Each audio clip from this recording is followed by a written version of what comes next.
লীগকে নিয়ে যদি ইলেকশন করতে হয় বাংলাদেশে রক্তের যমুনা বয়ে যাবে।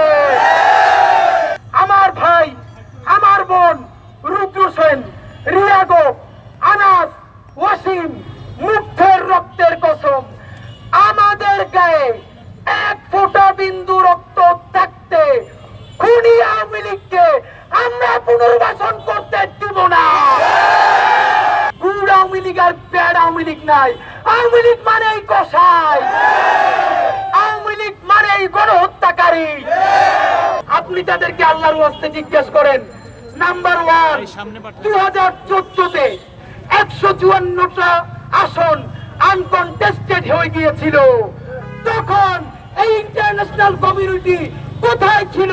কেন এসে আওয়ামী লীগকে বলে নাই এই ইলেকশন মানি না? দ্বিতীয়ত 2018 সালে রাতের ভোট, দিনের ভোট রাতে ভোরে সমস্ত নির্বাচনকে বাতিল করা হয়েছে। তখন এই আন্তর্জাতিক কমিউনিটি কোথায় ছিল? কেন এসে বলে নাই এই নির্বাচন মানি না? বন্ধুরা আমার, 2024-এ আর একটা নির্বাচন তো না, কি যেন একটা করে ক্ষমতা পাকাপোক্ত করলো। এই ইন্টারন্যাশনাল কমিউনিটি কেন এসে বলে নাই এই নির্বাচন মানি না? গত 15 বছর সেই ইন্টারন্যাশনাল কমিউনিটির কারণে বাংলাদেশে ফ্যাসিবাদ হয়েছে, গুম হয়েছে, খুন হয়েছে, নির্বাচনের নামে প্রহসন হয়েছে। তাদেরকে তো এই আন্তর্জাতিক কমিউনিটি তাদেরকে সঙ্গ দিয়েছে। সুতরাং আপনি তাদেরকে বলেন আওয়ামী লীগকে নিয়ে যদি ইলেকশন করতে হয় বাংলাদেশে রক্তের যমুনা বয়ে যাবে। এই ঈদে জামা জুতো অ্যাকসেসরিজের ডিসকাউন্ট। 2000-এর মতো শহীদ, 50,000-এর অধিক অন্ধ পঙ্গু, তাদের বাবা মা ভাই বোনের রক্তের কসম। মাহে রমজানে এই ভরুজাদার ভাইয়েরা, আমার ভাই, আমার বোন রুদ্র সেন, রিয়াগো, আনাস, ওয়াসিম, মুগ্ধের রক্তের কসম, আমাদের গায়ে এক ফোঁটা বিন্দু রক্ত থাকতে খুনি আওয়ামী লীগকে আমরা পুনর্বাসন করতে দিব না।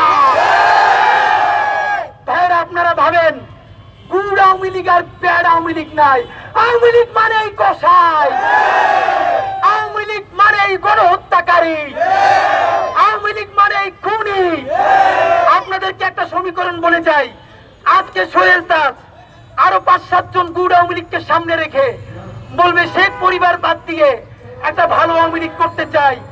আপনাদেরকে আমি কোন পলিটিক্যাল বিশ্লেষক না, একজন রাজপথের যোদ্ধা হিসেবে মনে করিয়ে দেই।